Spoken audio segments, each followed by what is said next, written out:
ഇപ്പൊ എന്തായാലും ഞാൻ പറഞ്ഞില്ലേ അലിനെ കെടുത്തോന്ന് ഇപ്പൊ കണ്ടോ?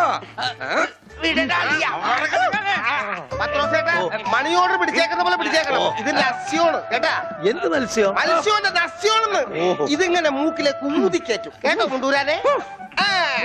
ഇവനങ്ങനെ മൂക്കിലൂടെ ശിരസിലേക്ക് തുളഞ്ഞു കയറുമ്പോൾ മിസൈൽ പാഞ്ഞു പോകുന്നത് പോലെ അമേരിക്കയിലൂടെ ഉഗാണ്ടയിലൂടെ കോതമംഗലം വഴി താഴോട്ട് പോകും. അളിയ കറക്കിയത് ശരിക്കും മൂക്ക് പിടിച്ചു. മൂക്ക് നേരെ പിടി അളിയാ. മൂക്ക് നേരെ പിടി പത്രോസേട്ടാ.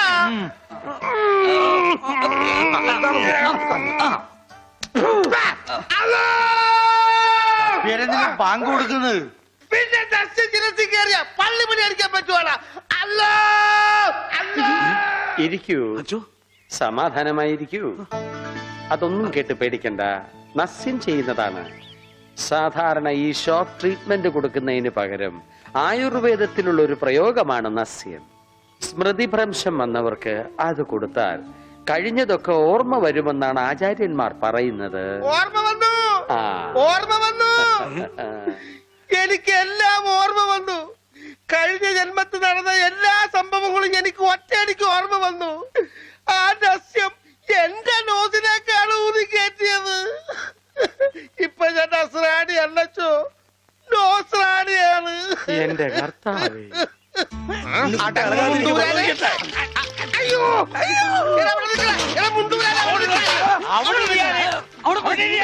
ഇരിക്കടാ അവിടെ, ഇരിക്കുക. 101 കുടം വെള്ളം കോരി തലയിലോട്ട് ഈ കിണറ്റിലെ മുഴുവൻ വെള്ളം എന്റെ തലയിൽ ഒഴിക്കാൻ പോവാണ്. മിണ്ടരുത്. എന്നാ പിന്നെ ഞാൻ ഈ കിണറ്റിൽ ഇറങ്ങി കിടന്നാ പോരെ? ഈ കിണറിന്റെ ആഴം എത്രയാണെന്ന് അറിയാമോ നിനക്ക്? ഇല്ല, അച്ഛൻ പോയി നോക്കിട്ട് വാ. നോക്കിയിട്ട് വന്നാ കുളിക്കുമോ? കുളിക്കാം. നോക്കാം. ഏകദേശം നല്ല ആഴമുണ്ട്.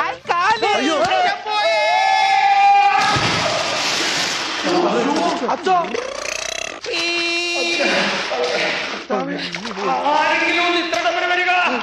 അയ്യോ,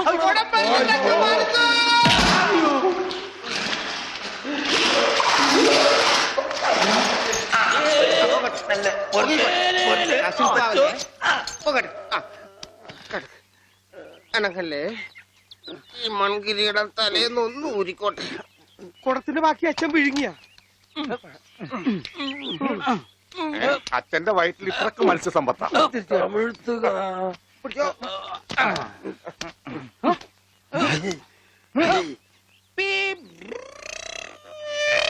ഇവൻ അങ്ങടെ ഈ ബാണം വിട്ട പോലെ ഓടണം. ആരുടെയെങ്കിലും മുണ്ടരിക്കാനാവും. അവൻ പഞ്ചവർണ്ണത്തിന്റെ മുണ്ടു പറിക്കാൻ പോകും.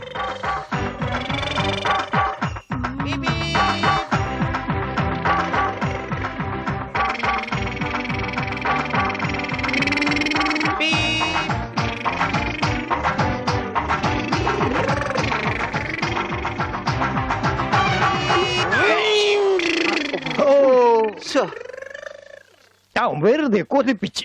അല്ലേലും ഇവനൊന്നും ആവശ്യത്തിന് ഉപകരിക്കില്ല.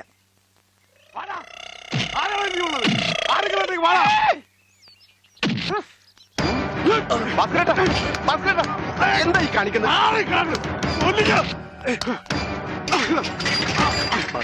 നമുക്ക് കോംപ്രമൈസ് ഇല്ല. അടിയിൽ ഒരു കോംപ്രമൈസ് ഇല്ല. ഈ വര കടന്നു വന്നവരാരും അമ്മയെ കണ്ട് വരച്ചിട്ടുള്ളതാ. ഈ റൗഡി ഭാസ്കര പുലിയാടാ, പുലി. ഭാസ്കരൻ മുണ്ട് മടക്കി കുത്തിയിട്ടുണ്ടെങ്കിൽ ഇവിടെ ചോരപ്പുഴ ഒഴുകൂടാ.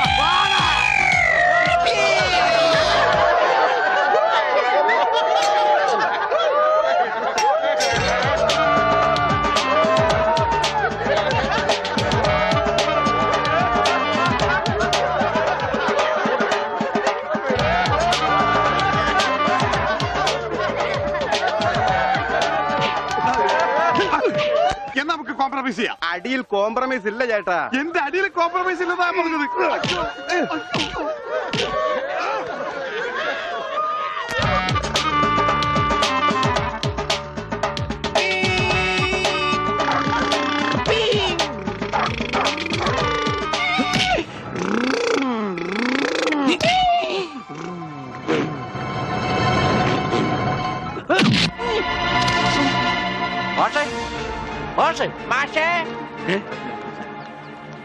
എന്താണ് അച്ഛാ ഇത് കണ്ട?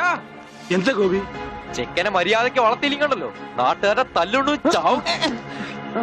എന്താ ഉണ്ണി എന്താ ഒരു പറയണേ? കുരുത്തക്കേടായിട്ട് ഒപ്പിച്ചു വന്നിട്ട് കൂസലില്ലാതെ നിൽക്കണം കണ്ടില്ലേ? നാട്ടുകാർക്ക് മുണ്ടെടുത്തോണ്ട് നടക്കാൻ പറ്റില്ല വെച്ചാ ഇവിടെ മനുഷ്യർക്ക് നാണോ മാനായിട്ട് ജീവിക്കണം. ഇവനെ പിടിച്ചു വല്ല ചങ്ങലയിലും നടക്കും. ഞാനിത് എങ്ങനെയാണോ സഹിക്കുക? ഈ വീടിന്റെ മുറ്റത്ത് വന്നിരുന്ന ഒരുത്തൻ ഇത്ര കർക്കശമായിട്ട് സംസാരിച്ചിട്ടില്ല. അപ്പൊ സ്വന്തം മോനെ നാട്ടുകാർ കരുതി പിടിച്ച് തള്ളുകയെന്ന് വെച്ചാൽ ഹായ് ആഴെത്ര ഉണ്ട് അച്ഛാ? ഉണ്ണി അച്ഛനെ കരുതി തള്ളിയിട്ടു. ഉവ്വ. ഒന്നുമില്ല. ഞാൻ അരുത്, ആ പാവത്തിനെ അടിക്കരുത്. പറയുന്നത് കേൾക്കൂ, അടിക്കരുത്.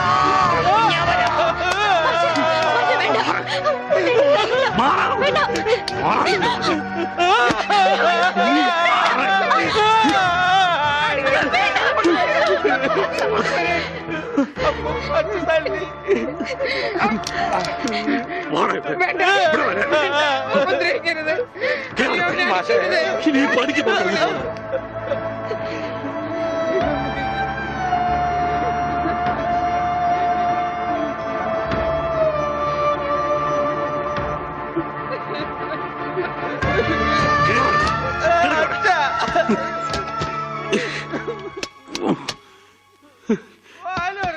വേണ്ടായിരുന്നു, ഇവനെ കണ്ടു കിട്ടണ്ടായിരുന്നു. ഒന്നും മനഃപൂർവ്വമല്ലല്ലോ മാഷെ.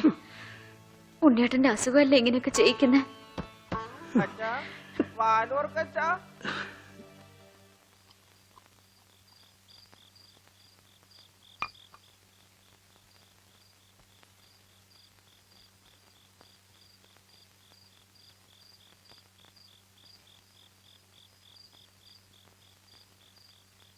എന്തിനാ ഇങ്ങോട്ട് പോന്നേ? അവിടെ തന്നെ കിടക്കായിരുന്നില്ലേ തമ്പുരാട്ടിക്ക്? അങ്ങനെ ഒരു ആവശ്യം വന്നാ ചിലപ്പോ കിടക്കേണ്ടി വരും. അത്രയ്ക്ക് കടപ്പാടുണ്ട് ആ വീട്ടിനോട് എനിക്ക്. അതായത് നിനക്ക് അവിടെ പോവാണ്ടിരിക്കാൻ പറ്റില്ലാന്ന്. ദേ, അതെ, നീ എന്റെ പെണ്ണ, എന്റെ കൂടെ പുറക്കേണ്ടവളു. അപ്പൊ ഞാൻ പറയുന്ന അനുസരിക്കേണ്ടി വരും. അങ്ങനെ ഞാൻ ആർക്കും വാക്ക് കൊടുത്തിട്ടില്ല. അമ്മോ, നീ അകത്ത് പോ. തമാശ പറയല്ലേ?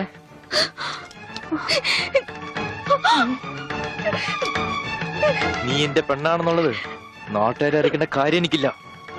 എന്നാലും നാട്ടുകാർ കാണുക എനിക്കൊരു താലി കെട്ടണം. അതിനെന്നെ കൊണ്ടായില്ലെങ്കിൽ ചാവണതാ ഭേദം, അല്ലെങ്കിൽ നിന്നെ കൊല്ലണം.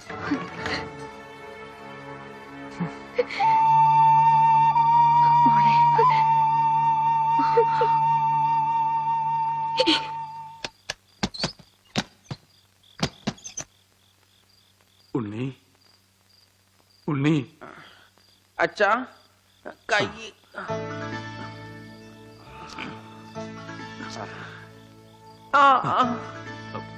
അച്ഛൻ തല്ലിയത് മോന് വല്ലാതെ നൊന്തോ? അമ്മ പറഞ്ഞല്ല, അച്ഛൻ തല്ലിയത് ഞാൻ നന്നാവാൻ വേണ്ടിട്ടാണ്. ഞാൻ നന്നായി അച്ഛാ. അച്ഛൻ എന്തിനാ കരയണേ? എന്നെ ഇഷ്ടായില്ലെങ്കി എവിടെയെങ്കിലും കൊണ്ടേ കളഞ്ഞേക്ക്. എന്താ ഉണ്ണി ഇങ്ങനൊക്കെ പറയണേ? ഇവിടെ ആർക്കാ നിന്നെ ഇഷ്ടമല്ലാത്ത? എല്ലാവർക്കും എന്നെ ഇഷ്ടാണോ? പിന്നെ അച്ഛൻ എന്നെ ഇഷ്ടാണോ? അതെ, സത്യം. സത്യം. എന്നെ പുറത്തു വിടുവോ? എന്തിനാ? വികൃതി കാണിക്കാനാ? പിന്നെന്തിനാ ഇപ്പൊ പുറത്തു പോണേ? എന്റെ കഴുത്തെ പിടിച്ച് തള്ളിക്കൊണ്ടെന്നില്ലേ? ആര്? ഗോവിക്കുട്ടനോ? ആ, അവന്റെ മുണ്ട എനിക്ക് പറിക്കണം. എന്നെ അനുഗ്രഹിക്കൂ അച്ഛാ. എന്നെ പുറത്തു വിടൂ, പുറത്തു വിടൂ അച്ഛാ. ഗോപിക്കുട്ടരെ ശരിയാക്കണം.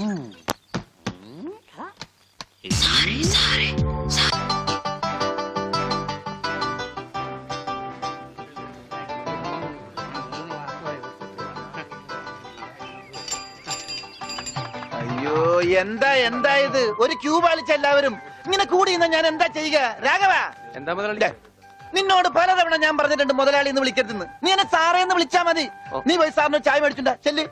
കൃഷ്ണൻകുട്ടി, 4 ദിവസവും ഞാൻ തുണി കൊടുത്തിട്ട് ഇതുവരെ തയ്ച്ചു കിട്ടിയിട്ടില്ല. ഞാൻ കൊടുത്തിട്ട് 7 ദിവസമായി. നിങ്ങൾ ഇങ്ങനെ എല്ലാരും കൂടി ബഹളം വെച്ചാൽ ഞാൻ എന്ത് ചെയ്യാനാ? തുണി ഇങ്ങനെ വെറുതെ കൂട്ടി തന്നാ മതിയാ? നല്ല ഉറപ്പ് വേണ്ടേ? അതിന് സമയം എടുക്കും. ഗ്യാരണ്ടി ഉള്ള സ്റ്റിച്ചിങ് ഇവിടെ. ഗ്യാരണ്ടിയോ? അതെ, 6 മാസത്തെ ഗ്യാരണ്ടി. 6 മാസം കഴിഞ്ഞാലോ? ഗ്യാരണ്ടി കഴിഞ്ഞു. കൃഷ്ണൻകുട്ടി, എനിക്കും അടിക്കണ 2 പാന്റ്.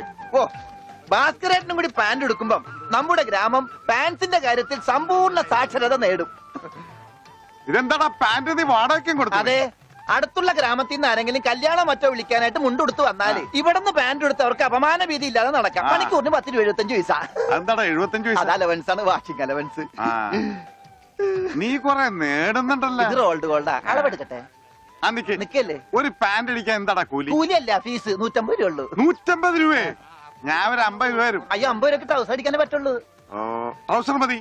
എന്നാ അളവെടുക്കട്ടെ? ഇതെന്താ? ട്രൗസർ ആകുമ്പോ വള്ളി വേണ്ടേ? വള്ളി വേണ്ട, വള്ളിക്കുള്ള തുണി തികയില്ല. ആണോ? അപ്പൊ ഇവിടെ നിന്ന് എടുക്കാം. ഇറക്കം ഇത് മതി. അരയിഞ്ച്. അല്ല, ചെരുപ്പ് വരെ ഇരുന്നോട്ടെ. ചെരുപ്പ് വരെ അല്ലേ? അല്ല, ചെരുപ്പ് വരാകുമ്പോ അത് പാന്റ് ആവൂലേ? പാന്റ് വേണ്ട, ട്രൗസർ. ചെരുപ്പ് വരെ നീളമുള്ള ട്രൗസർ ഇറക്കം കൂടാൻ നേരത്ത് 2 മതി. പാന്റ് എന്താടാ? ഒന്നുമില്ല. അതെ, ഇന്നീ കുട്ടി എന്നാ ഞങ്ങൾക്ക് ട്രൗസർ മതി. അയ്യടാ, ട്രൗസർ എടുക്കാൻ പറ്റിയ ഒരു പ്രായം. തനക്ക് തുണി ഇല്ലാതെ നടന്നാ മതി. പണ്ടാരും ചെയ്യും. ഞാൻ പച്ച തുണിയാ കൊടുത്തത്. ഞാൻ നീലയാ കൊടുത്തത്. ഞങ്ങളെ കാല് തിരിഞ്ഞു പോയി. തല തിരിഞ്ഞു പോയെന്ന് കേട്ടിട്ടുണ്ട്. കാല് തിരിഞ്ഞു പോയെന്ന് ആദ്യമായിട്ട് കേൾക്കുക. പല ഡോക്ടറെ കൊണ്ട് കാണിക്കണോ? ഡോക്ടറെ കാണേണ്ട നീയായിരിക്കും. ഞങ്ങളുടെ കാലും മര്യാദക്ക് മാറ്റി വെച്ചതാ. എവിടെ മാറിപ്പോയെന്നാണ് ഈ പറയണത്? തന്റെ പാന്റിന്റെ കളർ എന്താ? നീല. ഇങ്ങനെ നീങ്ങിന്നേ. ഇത് നീലയായില്ലേ? തനിപ്പുറത്ത് വന്നേ. പുറത്ത് വാടോ. വെളിച്ചപ്പാടിന്റെ പാന്റിന്റെ കളർ എന്താ? പച്ച. പച്ചയല്ലേ 2 കാലും? എന്താ പറയണം? നടക്കുമ്പോ അങ്ങനെ അഡ്ജസ്റ്റ് ചെയ്താ പോരെ? ശരിയാ. പോ ചെല്ല്. മിസ്റ്റർ പ്രഭാകർ, നിന്റെ ആന ഒരു ദിവസത്തേക്ക് വേണ്ടി വരും എനിക്ക്. എന്റെ പുതിയ കടയുടെ ഉദ്ഘാടനത്തിനാ. ഈ ആന ഉദ്ഘാടനം ഒന്നും ചെയ്യില്ലേ? വല്ല മന്ത്രിമാരെ കൊണ്ട് ചെയ്യിച്ചാ പോലെ. അയ്യോ, എനിക്ക് ആ കട കൊണ്ട് ജീവിക്കാനാ, അടച്ചുപൂട്ടാനല്ല. നീയൊക്കെ പാന്റ് അല്ല എന്ത് തന്നെ കൊടുത്താലും ഈ നാട് ഡെവലപ്പ് ആവില്ല. ഉണ്ണിയില്ലേ ഇവിടെ? ഇനി അടുത്ത മാസം 1-ാം തീയതി വരെ ഇതുകൊണ്ട് തൃപ്തിപ്പെടണം, അനുഗ്രഹിക്കണം. ആനയാണ്. എന്താടോ ഇത് ആനയ്ക്കുള്ളതാ? അല്ല, ഇതൊരു ഉപകാരമാണ്. ഉപകാരമല്ലടോ, ഉപകാരം. രണ്ടും ഒന്ന് തന്നെ മാഷേ. സമ്മാനം ഉണ്ണിക്കൊള്ളതാ. അതെ മാഷേ, ഈ നാടിന്റെ മുഖച്ഛായ മാറ്റിയത് ഉണ്ണിയാ. നാട്ടിലൊരു വലിയ തയ്യക്കട ഉണ്ടായതും ഉണ്ണി കാരണമാണ്. അതുകൊണ്ട് ഈ സമ്മാനം ഉണ്ണിക്കൊള്ളതാ. ഉണ്ണിയേ അവിടെ നിൽക്കേ. അവനിപ്പോ ഇതിന്റെ ആവശ്യമൊന്നുമില്ല. ഇതുകൊണ്ട് തീർന്നില്ല മാഷേ. യഥാർത്ഥ ബിസിനസ് ഞാൻ പറയാൻ പോണുള്ളൂ. എന്താ നിന്റെ യഥാർത്ഥ ബിസിനസ്? അല്ല, അടുത്ത ഗ്രാമത്തിൽ ആർക്കും പാന്റ് ഇല്ല. വെറും കൺട്രി ഗ്രാമം. ഉണ്ണിയെ ഒരു തിങ്കളാഴ്ച അങ്ങനെ ഇറക്കി വിട്ട ബുധനാഴ്ച എനിക്ക് കട തുടങ്ങാം. 50-50. അതാ കടയുടെ പേര്? ഏയ്, നമ്മൾ തമ്മിലുള്ള ലാഭക്കരാറാണ് 50-50. ഉണ്ണിയെ ഒന്ന് ഇറക്കി വിടുമോ മാഷെ? അങ്ങോട്ട് നോക്കി. ഉണ്ണിയ ഉണ്ണേ എന്താ മാഷെ ചന്തിക്ക്? ഇപ്പൊ ഇതിരിക്കട്ടെ, ബാക്കി 50 അടുത്ത ബുധനാഴ്ച. ഉണ്ണിയെ കാണാനെന്നും പറഞ്ഞ് ഒരുത്തടി പഠിക്കാതെ കയറിപ്പോയത് അടിച്ചു പുടവളിയില്. അവന്റെ കൊണ്ടുപോടോ എങ്ങാണെങ്കിലും. എന്നാ കൃഷ്ണൻകുട്ടി, കടയുടെ ഉദ്ഘാടനം? അത് പറയാൻ മറന്നുപോയി. നിന്റെ അമ്മൂമ്മയുടെ 16 അടി എന്തിന്? കവലക്കാണെങ്കിൽ ലിഫ്റ്റ് തരാം. എടോ, ആനയുടെ ഡ്രൈവറെ പറഞ്ഞു അമ്മൂന് കൊടുക്കൂ. ഓ മോനെ, ആ കത്തൊന്ന് മേടിച്ചേ. ഇങ്ങോട്ട് വാ. ഇത് വന്നിട്ട് തരാം കേട്ടാ. വാ വാ, ഇങ്ങോട്ട് വാനെ. കത്ത് മേടിക്കാനേ. ശബ്ദം ഉണ്ടാക്കല്ലേ. കത്ത് മേടിക്കാനേ. ഇങ്ങോട്ട് മേടിക്കാനേ കത്ത്. ഇങ്ങോട്ട് മേടിക്കും. ആ മേടിച്ചോ? മേടിക്കാനകത്ത് അങ്ങനെ. അതെ, ഈ തുമ്പിക്കൈയിൽ വെച്ചിട്ടേ ഈ ലഡു ഒന്ന് അവന് കൊടുക്കാൻ പറഞ്ഞേ. തനിക്കല്ല, അവന്. ഉണ്ണി ഈ ലഡു കൊടുക്കാനേ. ആ